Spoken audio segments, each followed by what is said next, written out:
Hey everyone, my name is Donovan.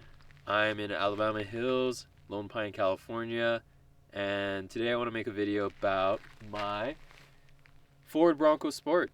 It's a 2023 Big Bend trim. Don't see a ton of videos on YouTube kind of highlighting this car, so I want to showcase some of the history, why I chose this car, what I've done to it so far, and what I want to get in the future. Let's get into it. Alrighty, so let's get into the number one thing I see on the internet when people talk about this car. It is just an escape, but outdoorsy.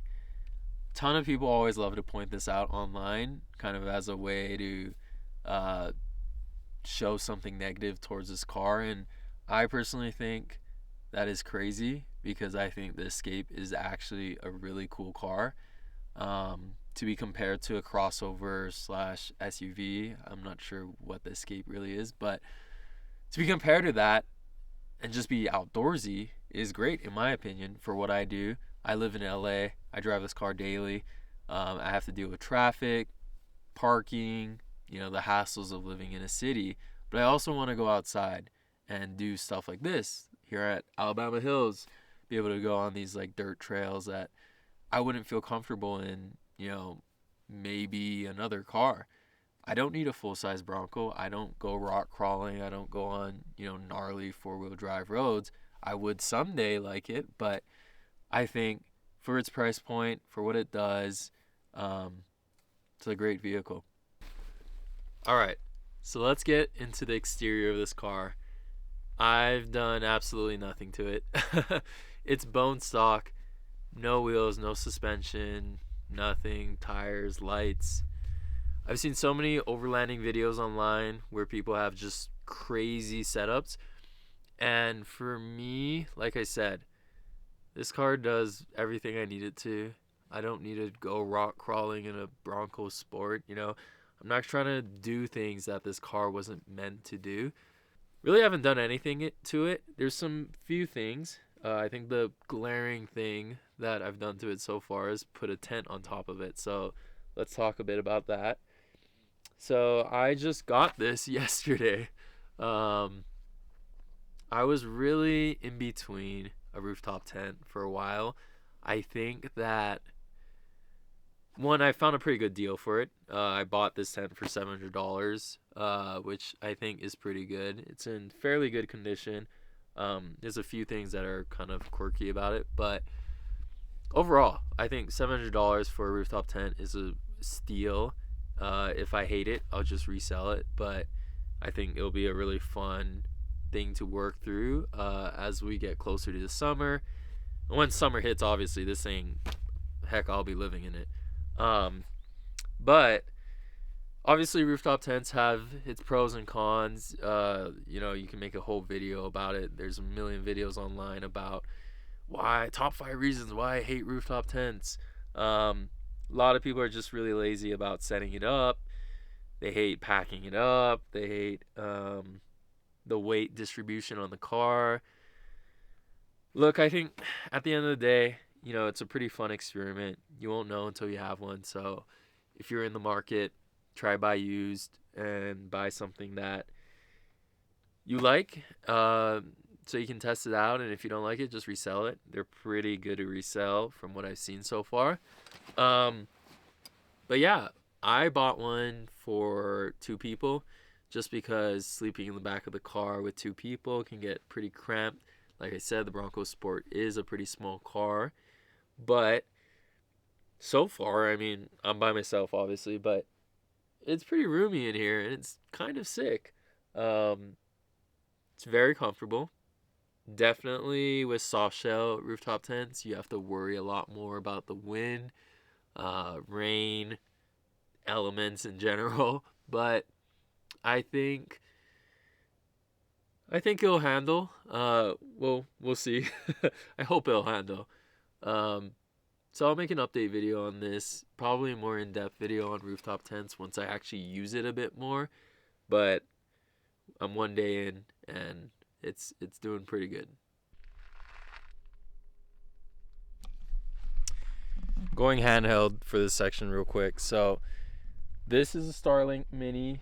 I purchased it maybe, God, it might have been like 6 months ago, but so far the Starlink Mini has been excellent. I've done quite a lot of different things with it, and never felt the need to have more bandwidth or anything. Download speeds are excellent in my opinion for what it does, and it's allowing me to do a lot more camping and stay a lot longer than I usually am. A lot of people are like, it takes away, the being out in nature, disconnected. But at the end of the day, it's kind of a safety concern being by myself. It's nice to have a form of communication besides, Garmin InReach. I can't say anything but good things about it. If you really depend on it for like your van life or whatever, definitely get the full unlimited plan. I have the Roam package, which is only I think 50 gigabytes for $50, which is perfect for me. I barely use any of it. I think the most I've used is like 10 gigabytes, and you can turn it off and on. So I have mine paused. Like if I know I'm not going to be camping a lot, I'll just pause it. So yeah, Starlink Mini, really, really cool. Great quality of life upgrade. So this is the Ecoflow 220 watt foldable panel. I think it's a newer version. Like you're already starting to notice, I have a lot of electronics. We'll get into my full electronic setup once we get to the trunk, but powering Starlink takes about 25 watts an hour. This thing, it's really cloudy right now, so I doubt it's pulling anything. I checked earlier, it was like 15 watts. But this thing, it's kind of a love-hate relationship. For starters, it's really clunky, extraordinarily hard to set up, very annoying because it's foldable. But it does work, and I've used it to some success in like Sequoia when it was really sunny, and I was getting about 200 watts an hour, which is amazing. Just another one of those things that, you kind of have to plan out. If you know it's going to be really cloudy, maybe don't use as much of your, charging electronics, unplug stuff. Don't depend on Starlink. But yeah, for the most part, I think this thing is pretty cool. I've had it for about 6 months also.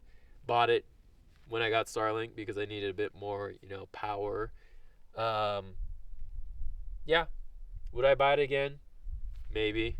I got it during Black Friday, so obviously it was much cheaper. I think like 50% off, but I would not buy it full price. Full price, I think it goes for like $300 or $400. I got it for like 2 something or high 100. So yeah, you're just gonna have to make the call on these foldable panels. They're kind of, they have their quirks.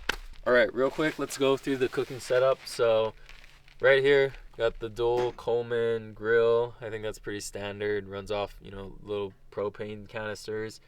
Target table. I've had this table for so long. It might actually be the oldest piece of equipment I own for camping. And then this box, just keep all my cooking supplies here. I have, cutting boards, knives, utensils, spatulas, meat thermometers. I have like everything in here. Definitely need to downsize that, but it gets the job done. And then last but not least, we have this water container. I bought it on Amazon, but they sell it at REI, I think now.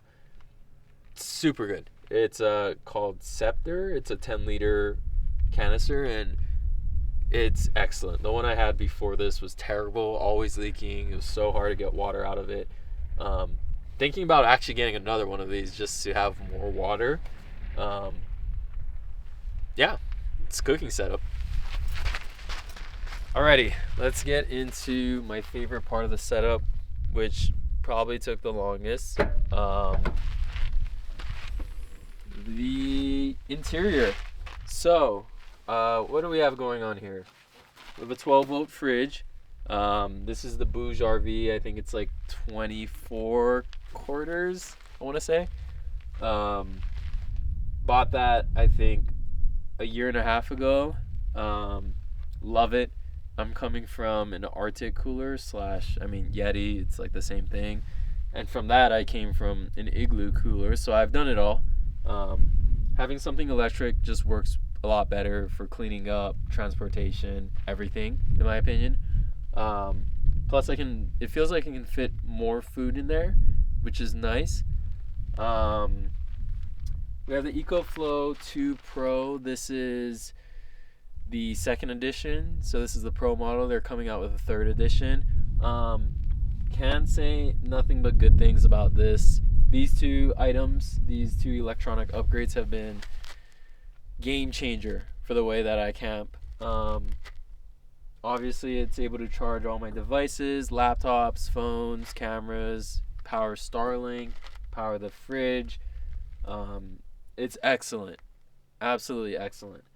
Some other stuff I have in here. I just picked up a Roadhouse tarp from Black Friday, and yeah, I haven't used it yet, but I think it's gonna be nice. When it's rainy or there's a lot of sunlight, being able to hide from the elements will be great.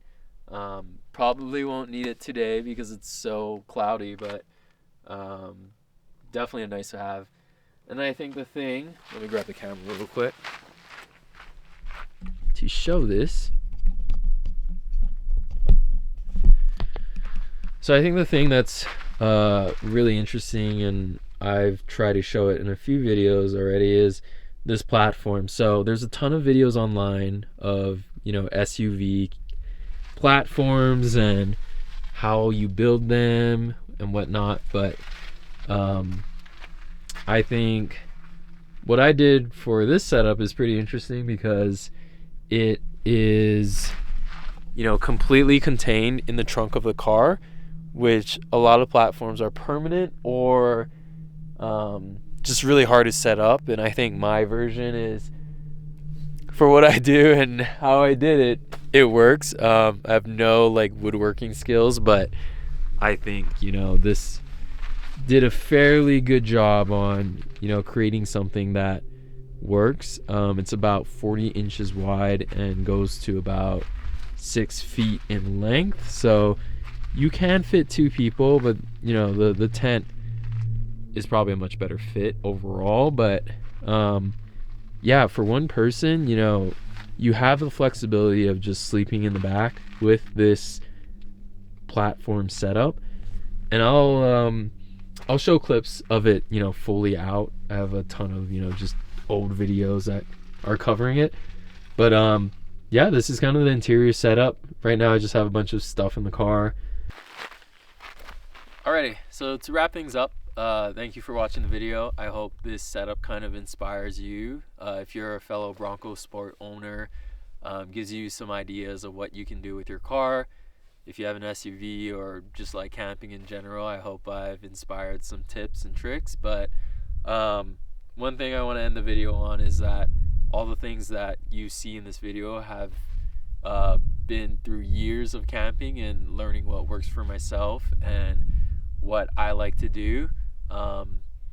It may not work for you, so it's a balance of finding the things that work for yourself and what you need in order to make your camping experience better. But at the end of the day, all you really need is water and probably a tent, or maybe even a sleeping bag. Like heck, I've hopped in a car with just a sleeping bag and went on like a multi-day trip. So yeah, it can be as advanced as you want or as minimal as you want. But this is my setup. Hope you enjoyed.